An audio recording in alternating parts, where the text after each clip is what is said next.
6ix9INE. We knew he was coming, folks. Don't pretend like you didn't. Move over, Tupac. Meet your new President of the United States. Motherfucking rainbow hair over here. Skittles, as a lot of people like to call him. This is what happens when you rip hip-hop straight from the placenta of its original art. It evolves, or rather devolves, into viral videos of current DEA investigations, toting unloaded Tech 9s and driving rented scooters in all terrains. And now, among all of these fine selections for the poster boy of thug rap, a Mexican child molester who calls himself Tekashi is the hottest rapper on the internet. Hip-hop fans have always been divided across subgenres. G-Funk, West Coast, Boom Bap, East Coast, Dirty South, Atlanta. But most people come around to liking them all at some point or another. I respect the shit out of Tupac, and I still bump his shit when it's appropriate, but the people who only play the old shit, yo, get with the fucking times. Take off your fucking bunny bandanas and don some purple dreads, because like it or not, this is music in 2018. I fucking hate Lil Pump with a passion. His songs are shit in my opinion. But 6ix9ine, in my opinion, is way better. It doesn't matter. Especially if you're a SoundCloud rapper, stop doing the 90s shit and get into the current trends. And if you don't like the current trends, make them better. Improve on them. Stop bumping that Mobb Deep shit at a party where everybody's trying to get turned up. People who listen to Mobb Deep at parties, you know what usually happens? They end up shooting up the parties. So don't listen to it there. It's not meant for that. Leave the philosophy to yourself with your fucking Mos Def and Tribe Called Quest. Go on Reddit, comment about it. People will validate your comment. But at a party, we want that gang shit. I'm sorry. The rap game ain't really about who can spit the hardest anymore. It's about who can be the most outlandish. It's a meme game. That is why when I first heard this sensation yell his retarded lyrics at the highest volumes within his throat, within the deepest depths of his throat, like he raps like he has the flu or something, swine flu, because he's Mexican. I have to say, I was impressed by this. Not only was this guy a fucking goldmine of memes, his songs actually go hard as fuck. I'm not saying give him a fucking Grammy or anything, but the songs are catchy. So let's delve into some of his genius lyrics. Niggas iffy, Blicky got the stiffy, got the blicky, drum it holds 50, move Millie, all my niggas on 50, talk down, you silly, Okay, first of all, these first few bars are truly lyrical genius, and I'll tell you why. Let's start with, niggas iffy, blicky got the stiffy, I must admit I had no idea what any of these words meant. I had to look them up in Urban Dictionary, and that's how you know this song is poetry, because you had to look up the definitions of these super complex word choices. Niggas iffy, is easy enough, because iffy, believe it or not, is an actual word. It means questionable or objectionable. Niggas iffy, makes sense. Niggas objectionable or questionable. Blicky got the stiffy, is a little more complicated. Blicky, I found out, actually means pistol. Stiffy means a rock-hard erection, but I think it's safe to say that 6ix9ine did not intend to say his gun has a boner. He means to say that either there is something seriously wrong with his gun, or that this dude named Blicky won't stop hitting on him. But 6ix9ine is a pedophile, so who knows how old Blicky might have been. Got the blicky, drum it holds 50, His guns hold a lot of ammo. So not only does he have lots of guns, ladies and gentlemen, he's got lots of bullets too. So you better duck in the presence of this merciless gangsta. Move Millie, all my niggas on 50. Actually, I'm gonna look this one up right now. Yeah, it means a lot of shit, but it's here it seems to mean all my niggas okay. So, that's not saying much. And the last line is pretty self-explanatory. Let's move on. Hit a stain, 50 bands, all hundreds, spinning through your block like a pop shove it. Shoot at me, I'm shooting back. I'm getting buckets. I ain't wanna take his life, but nigga, fuck it. I'm on some rob a nigga shit, take a nigga bitch, do the dash in the whip, count the cash in the whip. I pull up with the stick, I let that shit hit, shout out, but I fuck that nigga bitch. I'm on some rob a nigga shit, take a nigga bitch, do the dash in the whip, count the cash in the whip. I pull up with the stick, I let that shit hit, shout out, but I fuck that nigga bitch. Don't the lyrics just sound so powerful when you say them? And allow me to mention that there's this site called Genius, where if you don't know what a word means in a rap song, this website will take it apart and sort it out and analyze it. It's like an urban translator for white people, basically. And I think that's a somewhat ingenious idea because we do speak a bit different sometimes. Anyway, just a couple more things I want to point out about these bars.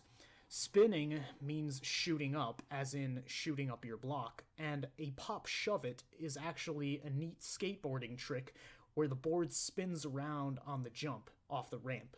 And the rest is pretty obvious. And the chorus, by the way, is absolute gold, in particular when 6ix9ine says, take a nigga bitch. Does he mean take any guy's bitch, or take a black bitch in particular? He's not black, you tell me. Overall, a fairly good song. It's not even my favorite of his. That would be Kiki with Fetty Wap. I will say I did not fuck with his mixtape that much, which I listened to on Spotify web player. I only kind of fucked with a few singles. The rest wasn't really that memorable. But you can't say that his writing here is utterly devoid of content. No, he's not fucking Nas or Eminem or any of the songwriting legends of rap. That's not what his music is for. As I said, this is just turn up and shoot up music. And you'll see half the comments in every hip-hop video are either fire, like the fire emoji, or trash, the trash emoji. In the case of 6ix9ine, I think it's both. I think he's a trash fire, if you will. This is a guy who can only exist in a world where a talk show host is president and Vine stars are taken seriously. Logan Paul could easily be a Hollywood director one day. I fucking hope not. 6ix9ine could even be president one day. I fucking hope so. Now let's take a look at some of my favorite news stories of the week. None of these are at all important or crucial to how you should live your life, but just reading them made my fucking day. Girl dies after shooting over video game controller. A 9-year-old boy from Mississippi shot his 13-year-old sister in the head because she wouldn't give him the Xbox.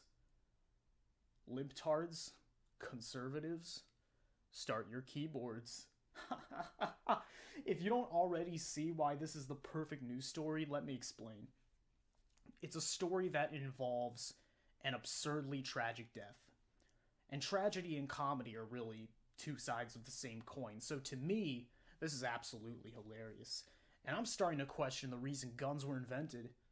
No, it wasn't to kill natives or invading armies. It was to kill people like this.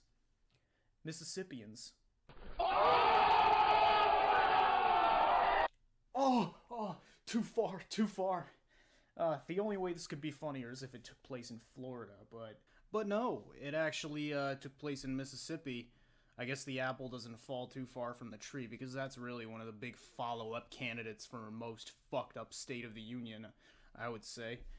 But in a way, this story should really bring liberals and conservatives together, because they both have something to be mad about here. The liberals will be like, it's the guns! It's the damn guns that are causing all the violence. And the conservatives will be like, no, it's the video games, you're causing all the violence. I don't know why I made them more annoying. I guess it depends. But a slightly more sane person, maybe a centrist, might dispute that. No, it was the parents who left the gun out in the open fully loaded. I say fuck all of that nonsense. It's called Darwinism, stupid. Don't blame nature for taking its course. Now, hopefully, this kid wasn't as sinister as, say, a school shooter. I hope he didn't intend to kill his sister, although I guess it wouldn't have made a difference either way. Most likely just a fucking retarded 9-year-old who had a bunch of Nerf guns around the house, saw a real one laying nonchalant on the coffee table, and thought, toy gun? Real gun? What's the difference? And he killed his own fucking sister over the Xbox controller. Like it's fucking Smeagol in his ring or some shit. Because I'm not gonna lie, to people who say video games can't cause violence, they're wrong. They can definitely cause violence. Not as bad as guns, but video games have made me violent every once in a while. That's why I barely play them. You don't see me doing gameplays on this channel, do you? Maybe someday, but not now.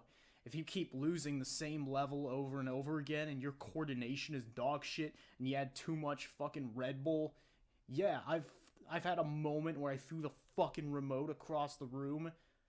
Who hasn't? You know, it's nothing psychotic like killing your own sibling, but that's an example of a natural born violence, triggered by video games. And I'm a violent person, but at least I'm self-aware enough to know not to use violence unless I'm actually being threatened or assaulted. We trust that most people know what they're doing with their games and their gadgets that happen to also kill people. But, don't act like either of those are the real fucking problem. When some miserable emo named Razor pops off on a bunch of his 5th grade buddies, whose fault is that? I say it's the people's fault.